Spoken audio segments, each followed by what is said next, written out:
میرے رسول پاک سید عالم صلی اللہ علیہ وسلم نے جو معیار عزت قرار دیا ہے وہ تقوی ہے. قرآن مجید نے جو معیار عزت قرار دیا ہے وہ نہ کسی بڑے کا بیٹا ہونا، نہ کسی اعلیٰ نسل خاندان سے ہونا، یہ بھی وقار کی علامتیں ہیں. لیکن قرآن مجید نے کہا کہ ان اکرمکم عند اللہ اتقاکم، فرمایا اللہ کے نزدیک اس کی عزت زیادہ ہے جو اللہ سے زیادہ ڈرتا ہے. اور متقی نماز پڑھنے والے کو نہیں کہتے، متقی روزہ رکھنے والے کو نہیں کہتے، متقی حج کرنے والے کو نہیں کہتے، یہ بھی یاد رکھیں. متقی پرہیزگار اس شخص کو نہیں کہتے جو صدقات و خیرات زیادہ کرتا ہے. متقی پرہیزگار اس کو کہا جاتا ہے جو گناہوں سے بچتا ہے، جو غلطی نہیں کرتا وہ پرہیزگار ہے، جو گناہ سے حد الامکان کوشش کرتا ہے بچنے کی وہ پرہیزگار ہے. قرآن مجید نے کہا کہ اللہ کی نظر میں اس کی عزت ہے جو زیادہ پرہیزگار ہے، جو اللہ سے زیادہ. حضرت عبداللہ ابن مسعود رضی اللہ تعالیٰ عنہ سے کسی نے پوچھا تھا حضرت جی بڑا عالم کون ہوتا ہے، بڑا عالم کون ہوتا ہے؟ تو آپ فرمانے لگے زیادہ باتیں کرنے کا نام علم نہیں. کہا حضور پھر علم کس بات کا نام ہے؟ فرمایا جو اللہ سے زیادہ ڈرتا ہے وہ بڑا عالم ہے. اس لیے کہ قرآن مجید نے کہا انما یخشی اللہ من عبادہ العلماء، اللہ سے اللہ کے وہ بندے ڈرتے ہیں جنہیں اللہ نے علم عطا فرمایا ہے، وہ ڈرتے ہیں. تو عزت کا پہلا معیار ہم سمجھتے ہیں بڑی گاڑی، نوکر چاکر، آنا جانا، یہ سارے باعث عزت ہیں. قرآن مجید نے کہا نہیں، تو اگر سمجھتا ہے نا میں وہ نواب خاندان سے ہوں، چودھری ہوں، تو میں باعث عزت ہوں. حضرت بایزید بسطامی کے پڑوس میں یہودیوں کا پیشوا رہتا تھا، آپ کی مخالفت کرتا، ساری زندگی اس نے مخالفت کی. یہودیوں سے بڑا مانتے تھے، اس سے کوئی غلطی ہو گئی سارے اسے چھوڑ گئے. پہلے رئیس اعظم ہوتا تھا، پھر غریب ہو گیا. ایک دن حضرت بایزید بسطامی گھر آئے تو بچے کے رونے کی آواز آئی. زوجہ سے پوچھنے لگے اس کا بچہ کیوں روتا ہے؟ تو کہنے لگی آپ کو پتہ ہے نا اب لوگ اسے چھوڑ گئے ہیں تو گھر میں دیا نہیں جلتا، بچہ چھوٹا ہے اندھیرے میں روتا ہے. رات گہری ہو گئی تو حضرت بایزید نے اپنے گھر سے دیا اٹھایا، اپنے گھر سے دروازے پہ دستک دی. وہ باہر آیا تو جناب بایزید کا انداز کیا ہے؟ اس نے مخالفت کی زندگی بھر. انداز کیا ہے؟ باہر آتے ہی نا آپ فوراً اس کو بولنے نہیں دیا، کہنے لگے او بھائی سن لے، میں پہلے بھی آ سکتا تھا، دیر سے اس لیے آیا ہوں کہ گلیاں سنسان ہو جائیں، لوگ سو جائیں، تجھے اور مجھے کوئی نہیں دیکھ رہا ہے کہ میں ہوں دوسرا تو ہے، اور تو مجھے اچھی طرح جانتا ہے. بایزید وہ نہیں کہ جو نیکی کرے گا اور دنیا کو بتائے گا، میں تیرا راز بھی رکھوں گا. اور بچے تو معصوم ہوتے ہیں نا. فرمایا میرے بڑے ہو گئے تیرے چھوٹے ہیں، یہ پکڑ لے دیا گھر میں لے جا، اور میرا وعدہ ہے کسی کو ساری زندگی اس نے مخالفت کی. وہ شخص کہتا ہے مجھے بولنے کا موقع نہ دیا، دیا دے کے چلے گئے. اگلی شام پھر آئی، رات گہری ہوئی تو پھر دروازے پہ دستک ہوئی. میں باہر گیا، نیا چراغ، نئی بتی، نیا دیا. کہنے لگے دیکھ کوئی نہیں دیکھ رہا، میں اس وقت آیا ہوں جب تنہائی ہو، اور تو مجھے جانتا ہے میں غلط بات بھی نہیں کرتا، یہ دیا رکھ لے، میں کسی کو بتاؤں گا بھی نہیں. کہتے چلے گئے. تیسرا دن آیا تو وہ یہودی کہتا ہے میرے صبر کا بندھن ٹوٹ گیا، میں ٹوٹ گیا. ان کی نیکی نے مجھے خرید لیا، ان کے معاف کرنے نے ان کی عزت میرے دل میری روح میں بڑھا دی. کہتے ہیں جب دروازے پہ دستک دی میں باہر آیا، انہوں نے دیا تھمایا. کہنے لگے دیکھ بھی کوئی نہیں رہا، اور تو مجھے جانتا ہے میں مصطفیٰ کا غلام ہوں، میں جھوٹ بھی نہیں بولتا، میں بتاؤں گا بھی نہیں، تیرا راز رکھوں گا. کہتے ہیں انہوں نے دیا تو اس یہودی پیشوا نے شور مچانا شروع کیا. کہنے لگا مسلمانوں باہر نکلو، یہودیوں باہر آؤ، عیسائیوں باہر آؤ. شور مچ گیا، لوگ چھتوں پہ چڑھ گئے. کیا ہوا کیا ہوا؟ کہنے لگا یہ بایزید ہے، میں یہودیوں کا پیشوا ہوں. میں نے ساری زندگی جھوٹے الزام لگائے، ساری زندگی اس کو بدنام کرنے کا ہر حربہ استعمال کیا، جو مجھ سے بن سکتا تھا میں نے کیا. پر یہ عجیب شخص ہے، یہ پرسوں بھی مجھے دیا دے گیا ہے، آج بھی دے گیا ہے، کل بھی دے گیا ہے. میں ساری زندگی اسے رلاتا رہا، اور اس نے میرا چھوٹا سا بچہ بھی میرے بچے کا رونا بھی اس سے برداشت نہیں ہوا.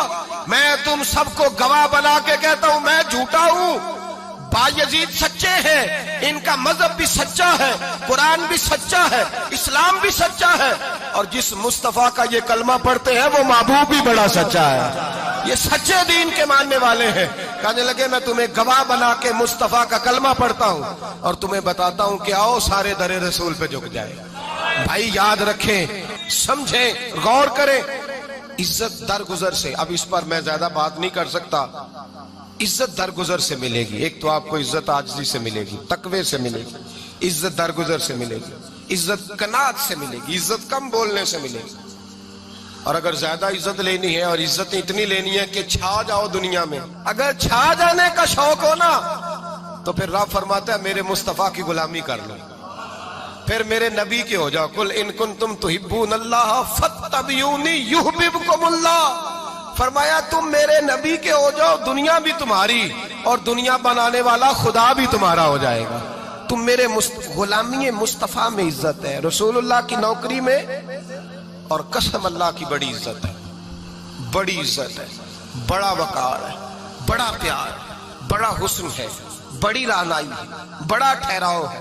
یار وہ جو لوگ کہتے ہیں نا میں پتہ نہیں کون ہوں، کہاں کا رہنے والا ہوں، یار نہیں لوگ پوچھتے تو کون تھا، تیری برادری کیا ہے، تو کہاں کا ہے، نہیں پوچھتے۔ تیرے لبوں پہ اگر ذکر مصطفیٰ ہے تو دنیا تیری غلام ہے، اگر تو حضور کا ہے تو پھر سارے دامن مصطفیٰ سے جو بھی لپٹا وہ یگانہ ہو گیا، اور جس کے حضور ہو گئے اس کا زمانہ ہو گیا، جس کے حضور ہو گئے اس کا۔ اقبال کہتے ہیں قوت عشق سے ہر پست کو بالا کر دے، اور دہر میں اس میں محمد سے اجالا کر دے، اور کی محمد سے وفا تو نے تو ہم تیرے، کی محمد سے وفا تو نے تو ہم تیرے، یہ جہاں چیز ہے کیا لوح قلم تیرے۔ رسول اللہ کی غلامی عزت دیتی ہے، نبی پاک کی نوکری، اللہ کرے آپ بول پڑے آمین کہنا، نبی پاک کی غلامی عزت دے، حضور کی غلامی۔ یار بندہ بالکل بے عمل ہونا، بالکل تو میری طرح داڑھی رکھ کے پگڑی باندھ کے بس میں بھی چڑھ جائے تو کئی لوگ سیٹیں خالی کر دیتے ہیں، کہتے ہیں بزرگوں یہاں آ جائیں، حضرت جی یہاں آ جائیں، تو پھر عزت کس چیز کی ہوئی؟ سنت مصطفیٰ کی ہوئی نا، پھر عزت نبی پاک کی سنت کی ہوئی نا، وقار کی ہوئی نا۔ ایک صاحب، ایک بچے نے داڑھی رکھ لی تو مجھے آ کے کہنے لگے حضرت جی لوگ بڑے بڑے لقب دینے لگے ہیں۔ میں نے کہا کیا؟ کوئی کہتا ہے حضرت صاحب، کوئی کہتا ہے قاری صاحب، کوئی کہتا ہے حافظ صاحب، کوئی کہتا ہے علامہ صاحب۔ تو میں نے کہا تیری موج نہیں بن گئی، 4 سالوں میں حفظ ہوتا ہے، تجھے مفت کا لقب مل گیا ہے، عرصے نظامی 8 سال میں ہوتا ہے، مفت کا علامہ بن گیا ہے، تجھے وقار نہیں دے دیا اللہ تعالیٰ نے، عزت۔ میرے اعلیٰ حضرت فرماتے ہیں عزت در رسول پہ ہے، عزت حضور کی۔ اور اعلیٰ حضرت نے ایک بات لکھی ہے بڑی قیمتی، اور میں نا جب کبھی پریشان ہوتا ہوں نا تو میں یہ والی بات کھول کے پڑھتا ہوں اعلیٰ حضرت، یہ بات ڈھارس بندھاتی ہے، ڈھارس توانائی دیتی ہے، پورا مضمون باندھا ہے۔ اعلیٰ حضرت کہتے ہیں بیروپیہ تھا مداری، روپ بدل بدل کے دکھایا کرتا تھا، بادشاہوں سے انعام لیتا تھا۔ ایک دن اورنگزیب عالمگیر کے پاس آ گیا، کہنے لگا میں روپ بدلوں گا، اگر آپ پہچان نہ سکے تو میں انعام لوں گا۔ آپ نے فرمایا میں کوئی ایسے ویسا بادشاہ نہیں، کہا مجھے دھوکہ دینا مشکل ہے، کہا نہیں میں روپ بدلوں گا۔ حضرت اورنگزیب عالمگیر بڑے نیک بادشاہ گزرے، بڑے پرہیزگار آدمی، وہ بے روپیہ کہنے لگا میں روپ بدلوں گا، آپ نہیں پہچان سکیں گے۔ فرمایا چل جتنا تیرے اندر زور ہے لگا لے۔ حضرت نے اعلان کیا کہ میں نے فوجی بھرتی کر دیں، 2 ماہ کے بعد ٹیسٹ ہوگا۔ وہ 2 مہینے دوڑتا رہا، رنگ روپ بناتا رہا، آیا ٹیسٹ دینے، 2-3 سپاہیوں کا امتحان لیا، اس کی باری آئی تو 10 روپے دیے، کہنے لگے تیرے آنے جانے کا کرایہ میں نے تجھے پہچان لیا ہے۔ کچھ دنوں کے بعد جانے لگے سفر پر تو بھکاری آ گئے خیرات مانگنے، اس نے بھی سارے منہ پر سیاہی مال لی، کپڑے پھاڑ لیے، سر کے بال منڈا لیے، بھویں تک کٹا لی، بدرنگ ہو کے آیا، کاسا آگے کیا تو حضرت نے 10 روپے ڈالے، کہنے لگے تیرے آنے جانے کا کرایہ میں نے پہچان لیا ہے۔ کچھ دن گزرے تو ٹیچر کی ضرورت تھی، اس نے مونچھیں بڑی کر لی، داڑھی نکلی لگا لی، سر پہ جنا کیپ پہن لی، ایک شیروانی لے لی اور ہاتھ میں چھڑی پکڑ کے آیا، کہنے لگا میں استاد ہوں، 2-4 بندوں کا امتحان لیا، اس کی باری آئی تو 5 روپے دیے، 10 روپے دیے، کا تیرا کرایہ میں نے پہچان لیا ہے۔ 2 سال گزر گئے، وہ جب بھی آتا حضرت پہچان لیتے۔ ایک دن سفر پہ جا رہے تھے، بہت بڑا لشکر تھا، جہاد کرنے جا رہے تھے اورنگزیب عالمگیر، تو دیکھا ایک پہاڑی ہے، پہاڑی پہ لوگ جا بھی رہے ہیں آ بھی رہے۔ اورنگزیب عالمگیر پوچھنے لگے یہاں کیا ہے؟ کہنے لگے ایک بابا جی بیٹھے ہیں دعا کرتے ہیں، اللہ کے نیک بندے ہیں۔ اورنگزیب کہنے لگے یار پرانے لوگ سارے ہی اللہ والوں کو مانتے، یہ بھی مصیبت آئی ہے جتنی نہیں آئی ہے، سارے لوگ ہی مانتے۔ کہنے لگے ذرا میں دعا نہ کرا لوں، اچھے کام جا رہا ہوں۔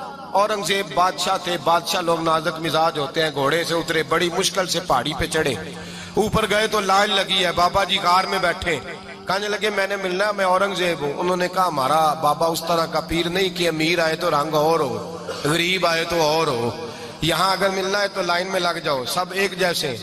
اب لائن میں کھڑے ہو گئے، 50 آدمی آگے تھے، کہتے ہیں 51واں نمبر تھا، تھک گیا دھوپ میں کھڑا کھڑا۔ جب میں پہنچا غار کے دہانے تو میں نے بابا جی کے چہرے پہ نظر ڈالی تو بڑا نورانی چہرہ، بڑی خوبصورت لب و لہجہ۔ میں نے کہا میرے جیسا آدمی بھی پگڑی باندھ لے جو اچھا لگنے لگ جاتا ہے، بڑا خوبصورت انداز۔ کہتے ہیں میں ان کے پاس اتحیات کی حالت میں بیٹھ گیا۔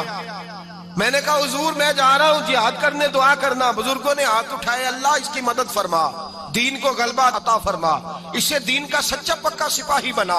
پھر تھپکی دی، 2-4 نصیحتیں بھی کر ڈالی، دیکھنا ظلم نہ کرنا، زیادتی نہ کرنا، جب تو جیت فخر نہ کرنا، غرور نہ کرنا، نصیحتیں بھی کر دی۔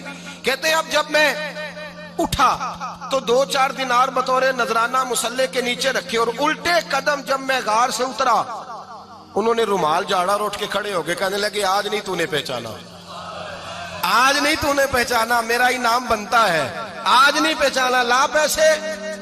اورنگزیب کہنے لگا یار تو نے حد کر دی، کہاں چڑھا کہاں کھڑا رہا، دھوپ میں تھک گیا، کمال کر دی بھائی تو نے، بتا تو کیا لے گا، اب تو دیکھ جلدی بتا، وہ کتنے لوگ پیچھے دھوپ میں کھڑے ہیں، لشکر سارا کھڑا ہے، کیا لے گا؟ اس نے کہا سب سے قیمتی ہیرے وہ ہیں جو تیرے سر کے تاج میں لگے ہوئے ہیں، مجھے تیرا تاج چاہیے۔ او بھائیو سننا اور یاد رکھنا، میرے اعلیٰ حضرت کہتے ہیں بادشاہ نے سر کے اوپر سے تاج اتارا، بہروپیے کے قدموں میں رکھا اور کہنے لگے یہ لے، اور یہ تو تیرا مانگنے پر میں نے دیا ہے نا، میں واپس آتا ہوں تو آنا میں اپنی مرضی سے بھی تجھے دوں گا، تو نے اورنگزیب جیسے بندے کو دھوکہ دیا، آنا میں اس وقت بھی دوں گا۔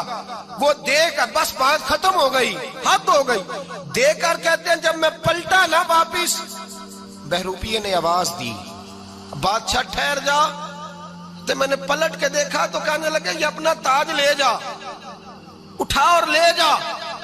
میں نے کہا 2 سال بیت گئے تجھے محنت کرتے، آج قابو آیا تو لے جاؤں، کہنے لگا لے جا، مسئلہ سمجھ میں آ گیا۔ میں نے کہا مجھے بھی تو سمجھانا، کہتے ہیں وہ پھوٹ پھوٹ کے رویا، اس کی آنکھیں برس پڑی، سیلاب کی طرح آنسو بہ نکلے، تڑپا اور رو کے کہنے لگا بادشاہ میں نے جھوٹ موٹ رسول اللہ کی غلامی اختیار کی تھی، جھوٹ موٹ کی داڑھی، جھوٹ موٹ کی پگڑی، جھوٹ موٹ کا فقر، میں نے جھوٹ موٹ نبی پاک کا لباس پہنا ہے، تو تیرے جیسے بادشاہوں کے تاج میرے قدموں میں آ گئے ہیں، اگر میں سچ مچ رسول اللہ کا غلام بنوں گا تو اللہ کیا کچھ عطا فرمائے گا، اللہ کتنی نعمتوں سے نوازے گا۔ میرے اعلیٰ کیا فرماتے ہیں؟ اعلیٰ حضرت فرماتے ہیں فرشتے بھی کرتے ہیں تعظیم میری۔ کون جی؟ اللہ۔ ایسا عقیدہ بھی کم ملے گا جو بریلی کے امام کا عقیدہ ہے، ایسا بھی کم، کہتے ہیں فرشتے بھی کرتے ہیں تعظیم میری، کیوں؟ فرمانے لگے فدا ہو کے ان پر یہ عزت ملی ہے۔